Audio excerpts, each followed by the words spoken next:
ये कथा है भगवान विष्णु के 5वें अवतार वामन देव की। वामन देव आकार में बहुत ही छोटे से दिखते थे। उम्र में तो वो बड़े थे, लेकिन लगते एकदम बच्चे जैसे थे।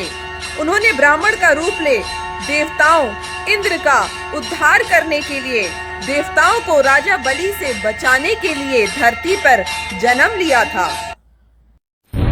मैं हूँ राजा बलि, सबसे बलवान। इन देवताओं को मैं युद्ध में हराऊंगा। इनकी सारी ताकत मैं ले लूंगा। जहाँ मेरा राज्य होगा, देख लूंगा मैं इन देवताओं को। सभी देवता माता अदिति की संतानें थीं, इसलिए माता अदिति बाली द्वारा किया गया अत्याचार अपने बच्चों पे होता देख सह ना पाईं और भगवान की तपस्या में लीन हो गईं।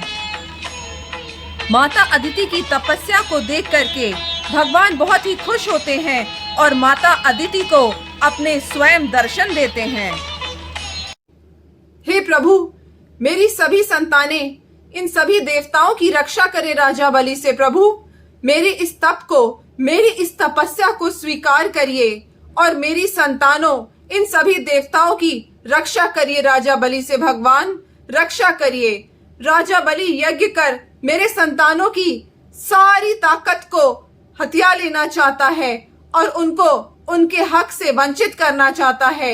मेरी संतानों की रक्षा करिए प्रभु। माता अदिति, आप चिंता मत करिए। जल्द ही मैं आपका पुत्र बनके धरती पे जन्म लूंगा अपने वामन अवतार में और देवताओं की रक्षा करूंगा राजा बलि से। आप मेरा इंतजार करिए। कुछ दिन बीत जाने के बाद देव माता अदिति एक पुत्र को जन्म देती हैं और उसका नाम रखती हैं वामन। सभी को पता था कि भगवान वामन स्वयं भगवान हैं और वो जल्द ही तय करते हैं राजा बलि की परीक्षा लेने का और रूप धरते हैं एक ब्राह्मण का और जाते हैं राजा बलि के पास। भगवान वामन पहुंचते हैं राजा बलि के पास। इधर राजा बलि और उनके गुरु शुक्राचार्य यज्ञ कर रहे थे। भिक्षाम देहि, भिक्षाम देहि, भिक्षाम देहि, भिक्षाम देहि, भिक्षाम। मेरे दरवाजे कोई ब्राह्मण आया है दान मांगने। गुरुदेव, मैं उसे जरूर दान दूंगा। बलि हूं मैं, दानी बलि राजा। मेरे द्वार से कोई भी खाली हाथ नहीं जाता है गुरुदेव।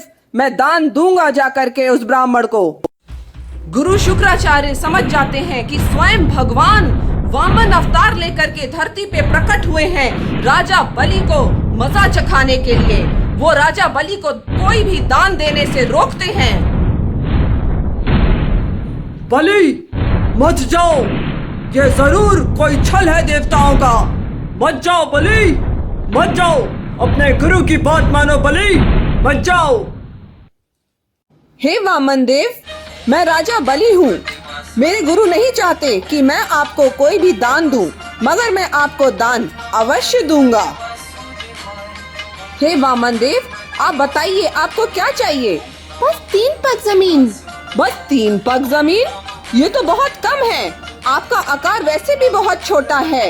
इतने में भला आपको कितनी जमीन मिलेगी? ये बहुत कम है। नहीं, मुझे बस 3 पग जमीन चाहिए राजा। बस 3 पग और कुछ भी नहीं। ठीक है वामन देव, आप 3 पग जमीन ले लीजिए, मैं अवश्य दूंगा। राजा, अब मैं क्या 3 पग रख लूं? बस 3 कदम जमीन ले लूं? भले ही मेरा आकार छोटा है तो क्या, मुझे बस 3 पग ही चाहिए। हाँ वामन देव, ले लीजिए। 3 पग भूमि नापने के लिए वामन देव अपना आकार बड़ा करने लगते हैं। बड़ा और बड़ा। सब देख के आश्चर्यचकित हो जाते हैं कि वामन देव इतने बड़े कैसे होते जा रहे हैं। वामन देव अपना आकार बढ़ाने के बाद अपने 3 पग लेने चल देते हैं कि 2 ही पग में वो सारे ब्रह्मांड और सारी पृथ्वी को नाप देते हैं कि तीसरे कदम के लिए अब जगह ही नहीं बचती। हे राजा बलि, मेरे तो 2 ही कदम में सारी सृष्टि खत्म हो गई। अब मैं तीसरा कदम कहाँ रखूं? हे वामन देव, तीसरा पग आप मेरे सिर पर रखिए। मैं अपना वादा जरूर पूरा करूंगा। और भगवान वामन देव बलि राजा के सिर पर तीसरा कदम रख करके राजा बलि को पाताल लोक की ओर भेज देते हैं उनका उद्धार करने के लिए।